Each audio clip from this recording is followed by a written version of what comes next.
Hi, and thanks for tuning in to This Week in East Brunswick, the Township's own news and information program. This week, we'll take a look at some of the East Brunswick high school teams that Channel 8 has covered this fall: football, soccer, and gymnastics. Next, we'll hear from Reverend Paula Durant and Rabbi Eric Milgram about the upcoming Thanksgiving celebration to be held at the Coptic Church. And of course, we'll have our regular This Week features: health facts with information about diabetes from Barbara Verb, Paul Hansen's Money Tips, today focusing on asset management accounts, Consumer Aware with Adrienne Eisner and her advice on Thanksgiving, and we'll close with a quick review of this week's Township Council meeting. But first, here's a look at what's on Channel 8 next week. Monday at 10 a.m., it's Lenore Kulik with Look Great, Feel Great, and more aerobics. Next at 10:30 is The Arts, produced by Middlesex County's Cultural and Heritage Commission. This month's show features information on the Thomas A. Edison exhibit currently on display at the Cornelius Lau House in Piscataway. Tuesday at 7 p.m., it's Check It Out, produced by the Libraries of Middlesex County. Then at 7:30, John Magliero with Sports Talk, followed at 8 by About East Brunswick with the Mayor. This month's topic is the Department of Public Safety, with Mayor Fox and his guest, Director of Public Safety, Tom Terrell. Wednesday at 3, it's Stories for the Kids from the Library, and at 7:30, For Art's Sake with Dolly Vasta and her guest, Eric Gustafson, Director of the Apollo Muses. Just a reminder, there will be no This Week in East Brunswick next Thursday because of the holiday. For the third year now, Channel 8 has brought you coverage of East Brunswick's high school football team. The last 2 years we've covered only home games, but this year we went on the road to bring you games from Brick Township, Edison, and J.P. Stevens high schools. This year also saw Channel 8 expand its high school sports coverage to include soccer, both boys and girls, as well as boys and girls gymnastics. As in the past, our football announcers were John Magliero and Jimmy Allender. However, this year they were joined by former South River High School star athlete and now East Brunswick Township resident Phil Hill. Together, these three announcers brought you an exciting season that followed the development of a very young team, largely sophomores and juniors. Although they didn't make it to the Group 4 finals as in the past 2 years, the team finished with a respectable 6-2-1 record. Everyone is counting on East Brunswick to be a powerhouse football team in Central Jersey for the next 2 years, and Channel 8 will be there to bring you the action. Now let's take a look at the teams in action. Spotted just short of the 30-yard line, East Brunswick 30, and that's where the Bears will take over. You were right, John. East Brunswick chose not to rush that time, and the Serval punter picked it up and just took his time until his men got down there and punted the ball. Yeah, Lake's been doing a good job on the punt. On the first punt, he kicked from his end zone out to past the midfield stripe, and then he got the roughing the kicker. So he's doing a good job. All right, the Bears, 1st and 10 on their own 30. Minute 17 to go in the first period. Harmon goes in motion.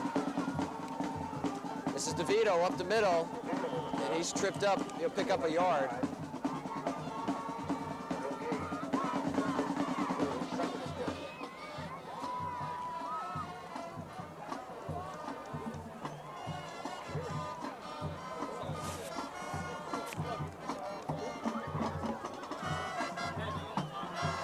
Now the clock is running. We're down to 50 seconds now.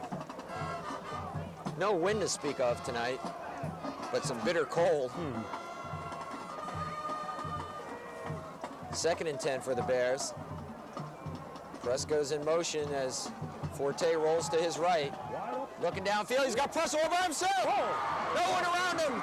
Kenny Press is going to go for the score. Touchdown, East Brunswick. No one was near Ken Pruss. He had 15 yards on his nearest Serval defender, and Brian Forte laid it in there beautifully. Yeah, that was a blown assignment, to say the least. Bob Ploth, 42, I believe, was the man that was supposed to cover on that play, and Kenny just sort of waltzed out in front of everybody, and Brian fortunately saw him. All right, so with 24 seconds to go before the end of the first period, Pruss scores for the Bears. Josh Miller on to add the extra point. High snap, the kick is up, and it's good, and East Brunswick goes out in front 7-0. And that is Pruss's 4th touchdown reception of the season. And Jimmy, I tell you. For boys soccer, John's co-announcer was girls soccer coach Lou Cosa. Okay, talking with Coach Hastings, he said that they're about a 500 team this year, but that's really no indication. They play in that tough South Jersey Shore Conference, and so we're about to see some good action. We'll try to get to the players as the game progresses. As we've said with the girls' game last week, it's such a fast-moving game, it's tough to pick up each individual player, but we'll do our best.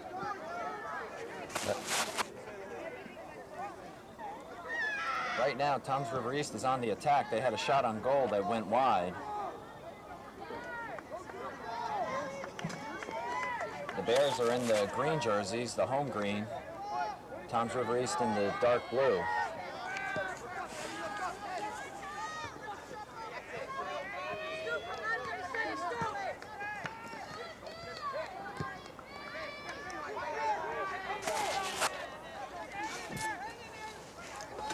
I was talking with Dan Hastings, and he was mentioning that they use a 4-4-2 attack. If you could possibly explain that for us.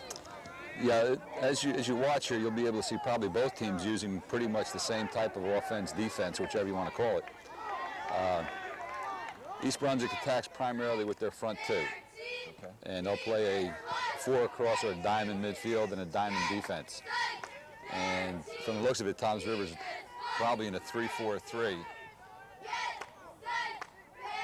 And using the same type of situation, trying to get the play outside the sweeper and build up some offense off of that. All right, the ball is down in the East Brunswick end. Toms River trying to put some pressure, but it's taken away by the Bears and go outside, out of bounds rather, and it'll still be Toms River East ball. For girls soccer, John called on winter track coach Kevin McAvoy to help call the game. On the move, they just missed a shot a few minutes ago. Trying to put pressure on that Cedar Ridge defense. Moving the ball well.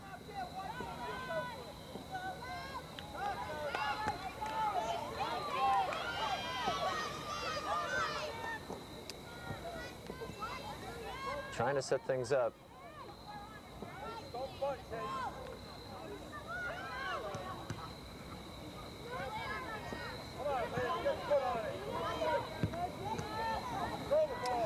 Quite frequently you see the kids going what we call shoulder to shoulder. There's a shot on goal. But that's legal, John. As long as you have 1 foot on the ground, you're allowed to go shoulder to shoulder with your opponent. So it might appear that it might be pushing and shoving, but as long as those hands aren't going out, you're able to sort of push off on your opponent with your shoulder, as long as, once again, 1 foot is on the ground.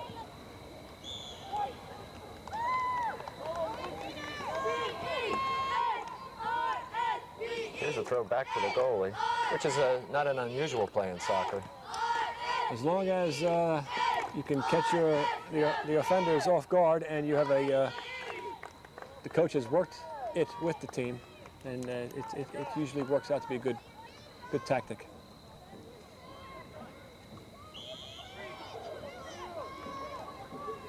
When you push that ball back to the goalkeeper, and the goalkeeper makes a punt, you can sort of guarantee the ball being at midfield.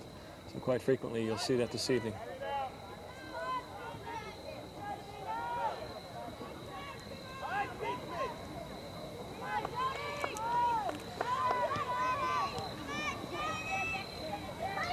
As you can imagine, and as you can see on your screen, the action is so quick that it's difficult for us to pick up players and associate them with movement on the ball. So we're letting the action speak for itself. Nice play by the Cedar Ridge goalie coming out. Boys and girls gymnastics also got their first exposure on Channel 8 this year. For the girls' meet, John was joined by Ann Burmeister for commentary.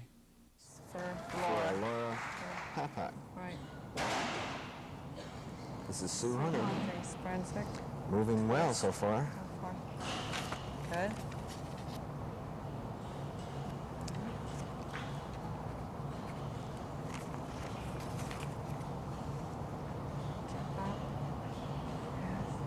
And a nice routine. Good routine. Sue Hunter. Right. Clean routine, no stops and no breaks. The best routine so far. Very good.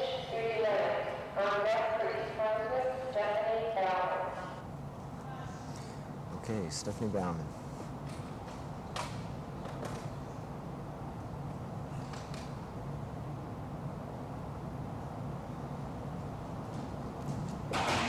Straddle over low. Straddle back. Just made the catch. Right.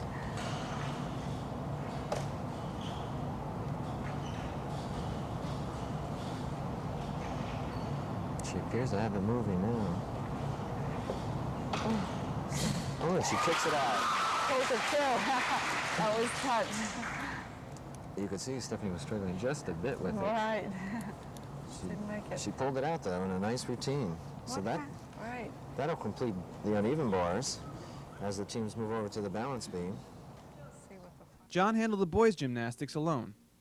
Here we'll see a portion of the state championships held November 15th at Hunterdon Central High School in Flemington.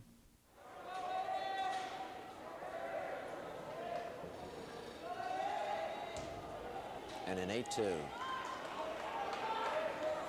So this is Aiden Antoine, the team captain for the Bears. Free hip.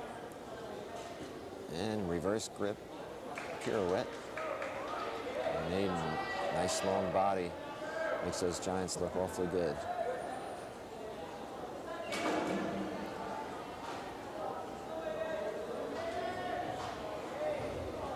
Very clean thus far. Pirouette.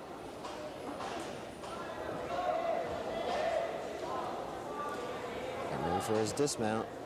Double back to his feet. Hayden Antoine. Solid, exceptional routine. And I thought I noticed a little smile on Don Weider's face there. The last competitor for the Bears. And their team scoring leader, Steve Christensen.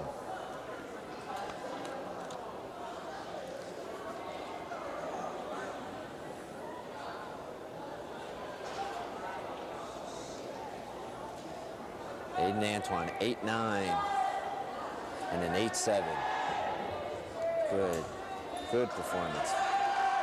And so Steve Christensen will finish it up now for East Brunswick in the team state competition.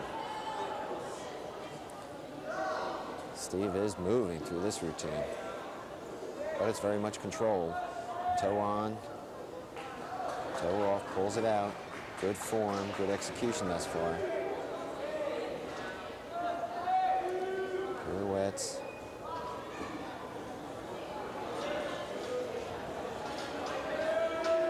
Getting ready for the dismount, flyaway with the Steve Christensen, and the Bears finish up solid on high bar.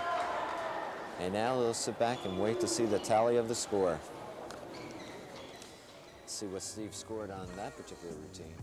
The staff of Channel 8 would like to thank all those people who helped coordinate and facilitate our coverage of this fall sports season. But our biggest thank you goes to John Magliero, whose tireless enthusiasm for bringing you high school sports coverage is the main reason for the success and professionalism of these programs. We are now in the planning stages for our winter sports programs. If there's anything in particular you'd like to see on Channel 8, give us a call at 390-6780. Hi, this is Paula Durant for This Week in East Brunswick. I'm here on the news this week because of the upcoming Thanksgiving service that is sponsored by the East Brunswick Clergy Council. And with me this evening is Eric Milgram, Rabbi Milgram from the Reformed Temple, who's going to share with us about this year's Thanksgiving service, as well as the history of the Thanksgiving service in East Brunswick. Welcome, Eric. Well, thank you, Paula, for inviting me to come aboard. I'm delighted that we can be together and give some promotion to what I think is one of the most important community events during the year. Absolutely. And I really am here to express my enthusiasm for what I call the interfaith or interdenominational Thanksgiving service that is held here in East Brunswick every year. If I remember properly, the first Thanksgiving service, a community-wide Thanksgiving service, was held in 1976. It was held at Trinity Presbyterian Church, and my synagogue and a few of the churches got together at that time. your church was included that year. And over the last 10 years, many different types of services were written, and we've had many different types of expression of worship within the service. And I think it's an opportunity for people to come together as Americans and it gives us the ability to give thanks to God for all that we have. And we speak, rather than the babble of voices that our religious communities usually have, we all have our individual expressions and individual statements of belief.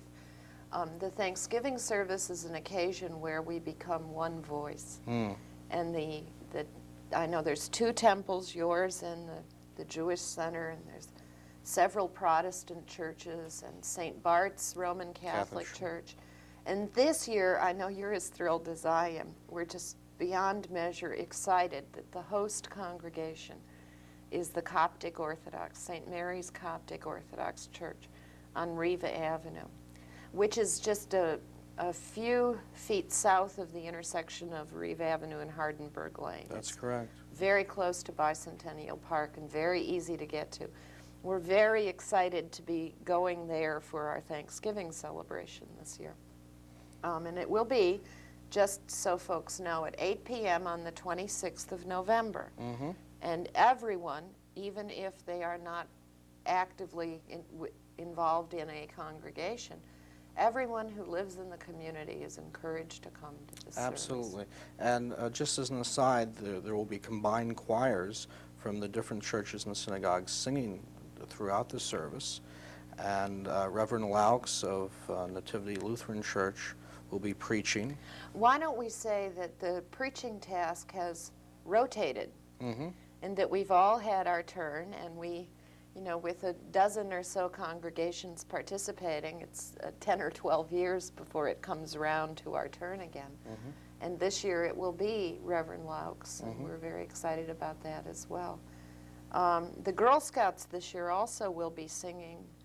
They'll be singing and I think ushering during the service. Ushering during the service. And we will be taking an offering. Every year we try to find places where we can share our abundance in a very real and physical way.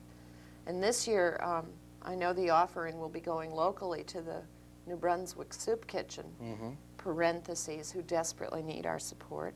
And it will be going to El Salvador, where the earthquake relief is a massive and horrendous problem. I know the news lately had an article on how difficult it was to restore people's lives and how much need there is. And then we will be giving an amount to the East Brunswick Baptist Church, because our colleague George White, who is the minister there, recently suffered a stroke, and we're seeking to buck the congregation up because it's a very difficult time in their lives. So the offering will be collected, and the Girl Scouts will be participating, and a dozen local congregations will be participating. And we expect it to be exciting.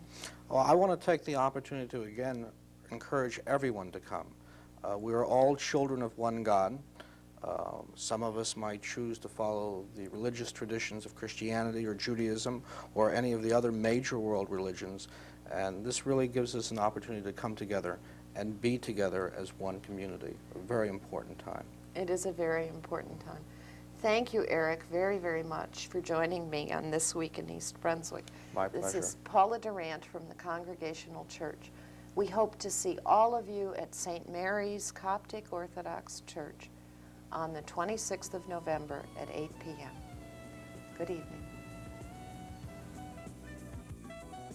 This week on Health Facts, Barbara Verb will discuss diabetes. Ms. Verb is coordinator of health education at Robert Wood Johnson University Hospital. I'd like to spend a few moments and talk about diabetes. Years ago, when we would define diabetes, we would just define it as a problem of the pancreas not producing enough insulin. But through years of research, we have found that indeed diabetes is much more of a complex disease than we initially thought. We would define it as a condition where the body cannot process certain foods properly, and the efficiency of the hormone insulin is inadequate within the body. There are basically two types of diabetes. type 1, which is insulin-dependent diabetes. This is the group of people who must have a injection of insulin either once or twice or perhaps even more a day. Usually the type 1 diabetic has begun its disease either in their childhood or in their early teen years. However, during the whole age frame, anyone can become a type 1 diabetic. Type 2 diabetes is defined as non-insulin dependent. This is where a person can control their blood sugar through the use of diet, exercise, and/or medication. Usually this group of people are over the age of 40 or 45 when they become diabetic. Diabetes does seem to run in families, so that there does seem to be a genetic connection. And a person is at a higher risk to become diabetic if they are overweight or if they are the mother of a baby who weighed over 9 pounds at birth. If someone has an elevated blood sugar as a result of the disease diabetes, some of the symptoms that they may experience would be frequency in urination, increased thirst, sugar in the urine, hunger, weight loss, blurred vision, a cut or scratch that takes a rather long time to heal, nausea and vomiting, and skin infections are other signs indicating a person may have diabetes. The diabetes, as I mentioned, can be controlled through the use of diet, exercise, and/or medication. And one of the other elements in terms of controlling diabetes that has become very popular and instrumental during particularly the past 5 years is having diabetics test their blood at home on a routine basis, usually several times during the course of the day. And what this involves is actually obtaining a small drop of blood using the finger and putting this drop of blood on a small strip and then either visually comparing the strip to a color chart or to a meter. Robert Wood Johnson University Hospital's Health Education Department has a variety of programs relating to diabetes. If you're interested in more information on our diabetic programs, please call 937-8820. I'm Barbara Verb, and this has been Health Facts.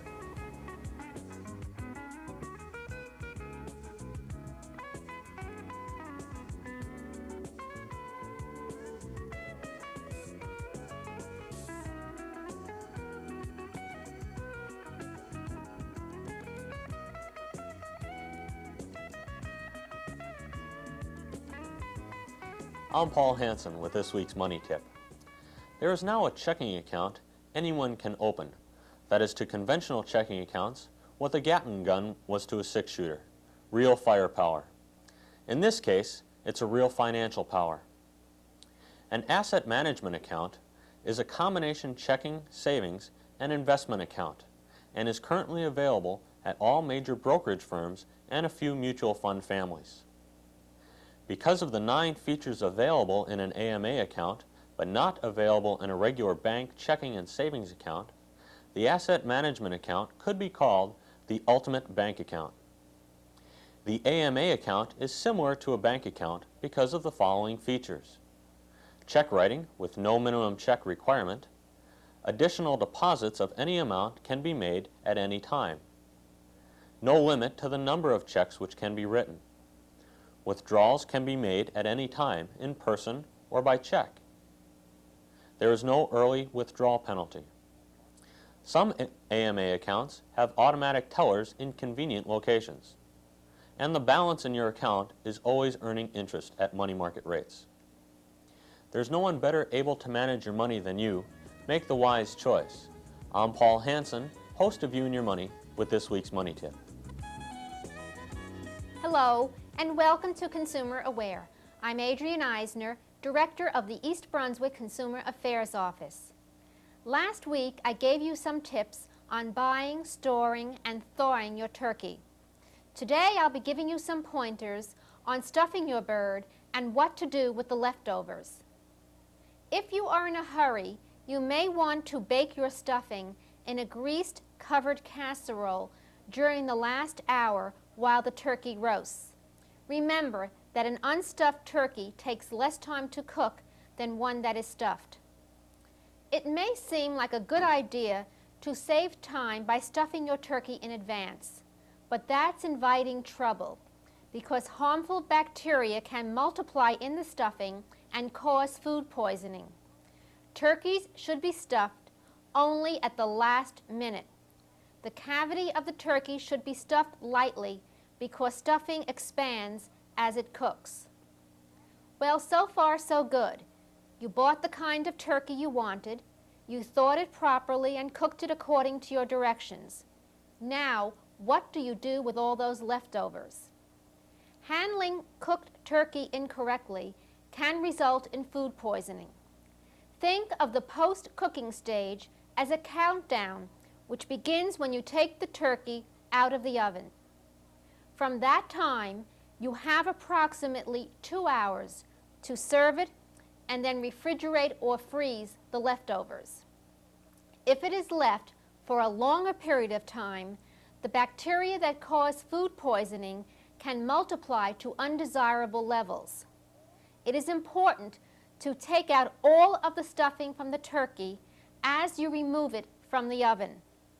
Leftover turkey will keep in the refrigerator for 3 to 4 days. Stuffing and gravy should be used within 1 to 2 days. Bring leftover gravy to a rolling boil before serving.